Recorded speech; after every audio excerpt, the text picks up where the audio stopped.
CM ने जिस तरीके से आश्वासन दिया, 24 घंटे भी नहीं हुए, कल सुबह 10:30 बजे आश्वासन दिया था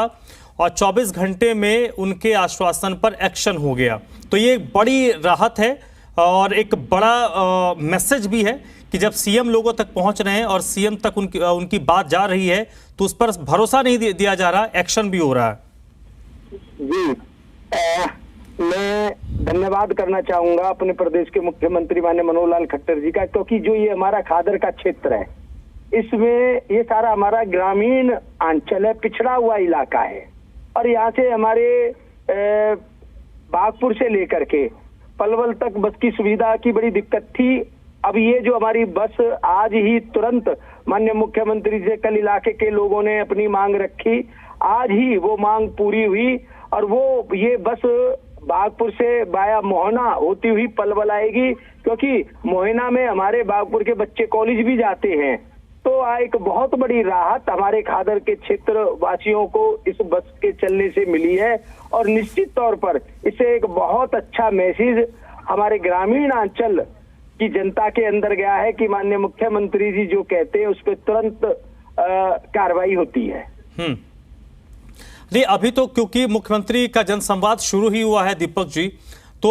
एक बड़ी उम्मीद तो लोगों में होगी, क्योंकि लोगों तक लोग पहुंच रहे हैं जनसंवाद में और ये लगातार एक नहीं कई इस तरीके की खबरें आई हैं, कई ऐसे एक्शन हमें नजर आए हैं। तो इसका एक पॉजिटिव एस्पेक्ट भी आपको नजर आता है संगठन के स्तर पर, सरकार के स्तर पर, मुख्यमंत्री की अपनी छवि के स्तर पर। देखिए, इससे जिस तरीके से माननीय मुख्यमंत्री जी ने अपने स्वभाव के अनुकूल जिस तरीके से उनकी कार्यशैली है, उसी कार्यशैली के अनुरूप माननीय मुख्यमंत्री जी ग्रामीण अंचल में, गांवों में, बड़े बड़े गांवों में जाकर के स्वयं जनसंवाद कर रहे हैं और कोई सिक्योरिटी नहीं, कोई कुछ नहीं, सीधा आमने सामने बैठ करके माननीय मुख्यमंत्री जी सीधा जनता से रूबरू होते हैं और वो जो बात, जो भी दिक्कतें, जो भी समस्याएं, जो भी चलते कामों में या होने वाले कामों में आती है, माननीय मुख्यमंत्री जी जहां जो फिजिबिलिटी बनती है उस बात को तुरंत प्रभाव से लोगों की समस्याओं का समाधान करते हैं और बहुत बड़ी संख्या में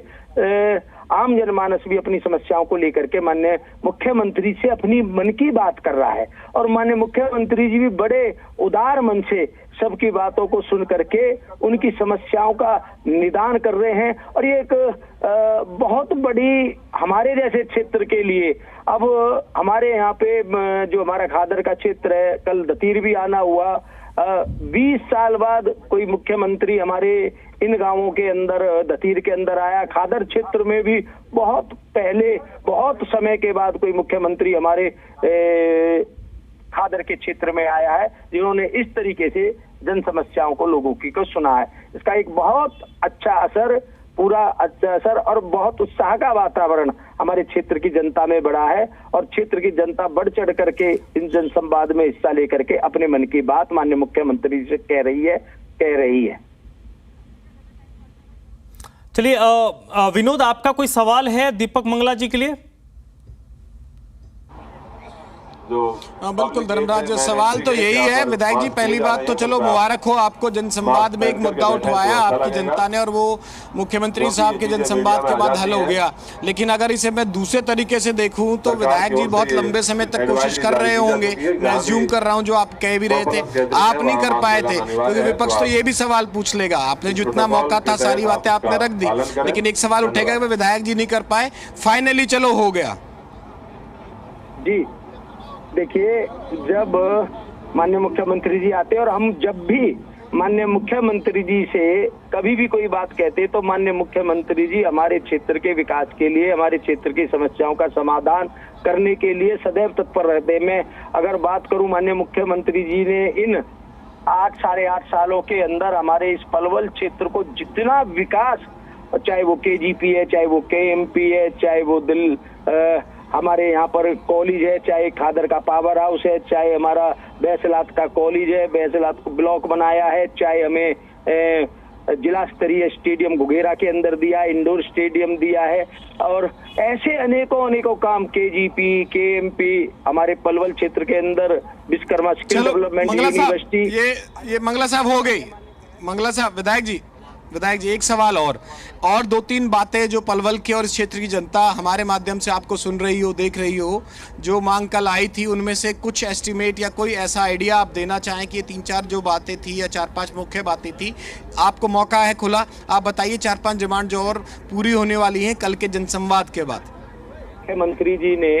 हमारे बागपुर से लेके 16 तक एक बहुत बड़ी वो समस्या थी, वो भी हमारे माननीय मुख्यमंत्री जी ने कल उसकी भी हमारी घोषणा की है। और माननीय मुख्यमंत्री जी ने हमारे इसी जो है बागपुर गांव में अनुसूचित जाति की एक चौपाल है, उसके भी नवीकरण की घोषणा की। एक और बहुत बड़ी हमें महिलाओं के लिए घोषणा माननीय मुख्यमंत्री जी ने की है, जो गांव की महिलाओं के रोजगार हेतु दो सेल्फ हेल्प ग्रुप भी चालू करने की घोषणा की है। और बागपुर की सड़कों के लिए 2 करोड़ 10 लाख रुपए की भी एक घोषणा की है। गांव की फिरनी के निर्माण की भी घोषणा की है। और एक वहां के लोगों की डिमांड थी बस क्यू शेल्टर के निर्माण की, उसकी भी घोषणा की है। ऐसे ही हमारे धतीर के अंदर धतीर से पातली तक की सड़क को मंजूरी दी है, शुरुआती धतीर से मिंडगोला तक की सड़क को मंजूरी दी है। जी हाँ बताइए। तो कहा जा सकता है कि शुरुआती राउंड सक्सेसफुल रहा है और जनसंवाद के बाद जन समस्याओं का समाधान निकलना शुरू हो चुका है। देखिए माननीय मुख्यमंत्री जी का जब भी आना होता है, अगर वो नहीं भी आते तो भी लोगों की समस्याओं का समाधान करने में कोई कसर नहीं छोड़ते। ठीक है, इसी नोट पर लोगों की समस्या का समाधान हो रहा है, जनसंवाद का जो मोटो है वातावरण बना है वो पूर्ण हो रहा है। बहुत बहुत शुक्रिया दीपक मंगला जी, बहुत बहुत शुक्रिया आपका। विनोद आप हमारे साथ बने रहिएगा। तो फिलहाल मुख्यमंत्री अब से थोड़ी देर के बाद ही कार्यक्रम स्थल पर पहुंचेंगे और उनका जो दूसरे दिन का ये जनसंवाद है वो शुरू होगा। छोटे से ब्रेक रुकेंगे।